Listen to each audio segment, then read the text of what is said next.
ಇನ್ನು ವಾಲ್ಮೀಕಿ ನಿಗಮದ ಅಧಿಕಾರಿ ಒಬ್ಬರು ಆತ್ಮಹತ್ಯೆ ಮಾಡಿಕೊಂಡಿದ್ದು, ಜೊತೆಗೆ ಸುದೀರ್ಘವಾದಂಥ ಪತ್ರವನ್ನು ಬರೆದಿಟ್ಟಿದ್ದು. ಬಳ್ಳಾರಿಯಲ್ಲಿ ಇವತ್ತು ಬಿಜೆಪಿ ಪ್ರತಿಭಟನೆಯನ್ನು ಮಾಡ್ತಾ ಇದೆ. ಬಿಜೆಪಿಗೆ ಅದು ಸಿಕ್ಕಿರುವಂಥ ಪ್ರಮುಖವಾದಂಥ ಅಸ್ತ್ರ.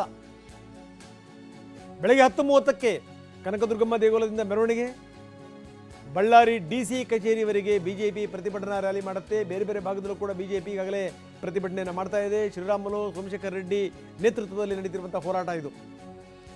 ಸಚಿವ ಬಿ ನಾಗೇಂದ್ರ ರಾಜೀನಾಮೆ ಕೊಡಬೇಕು, ಇದು ಬಿಜೆಪಿಯ ಆಗ್ರಹ. ಪರಿಶಿಷ್ಟ ಪಂಗಡಗಳ ಕಲ್ಯಾಣ ಸಚಿವ ನಾಗೇಂದ್ರ ರಾಜೀನಾಮೆ ಕೊಡಬೇಕು. 187 ಕೋಟಿ ರೂಪಾಯಿ ಅವ್ಯವಹಾರ. ಈ ಅವ್ಯವಹಾರದ ಹಿನ್ನೆಲೆಯಲ್ಲೇನೆ ಚಂದ್ರಶೇಖರ್ ಆತ್ಮಹತ್ಯೆ ಮಾಡಿಕೊಂಡಿದ್ದಾರೆ. ಆತ್ಮಹತ್ಯೆಗೆ ಕಾರಣ ಏನು? ಎಲ್ಲೋ ಒಂದು ಕಡೆಗೆ ಆಗ್ತಿರುವಂಥ ಭ್ರಷ್ಟಾಚಾರ ಏನಿದೆಯಲ್ಲ, ಅದನ್ನು ತೋರಿಸುವಂಥ ನಿಟ್ಟಿನಲ್ಲೇ ಇವರ ಆತ್ಮಹತ್ಯೆ ಆಗಿದೆ. ಇದು ಬಿಜೆಪಿ ವಾದ.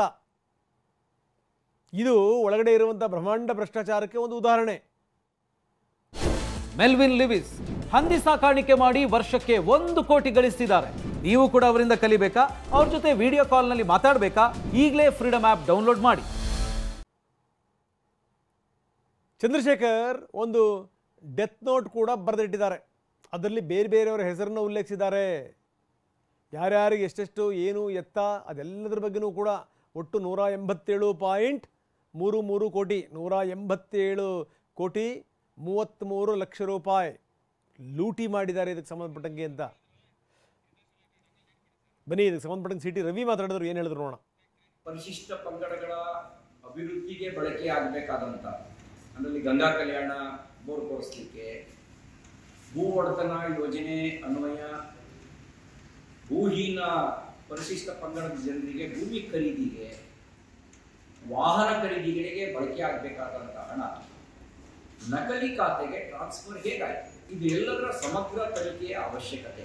ಮಾನ್ಯ ಮುಖ್ಯಮಂತ್ರಿಗಳೇ, ಸಚಿವರನ್ನು ಸಂಪುಟದಲ್ಲಿ ಇಟ್ಕೊಂಡಿದ್ದೀರಿ, ನಾಚಿಕೆ ಆಗಲ್ಲ ನಿಮ್ಗೆ?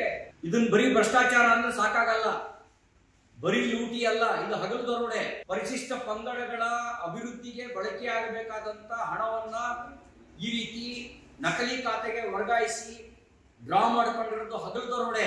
ಈ ಹಗಲು ದರೋಡೆಗೆ ಹೊಣೆ ಯಾರು?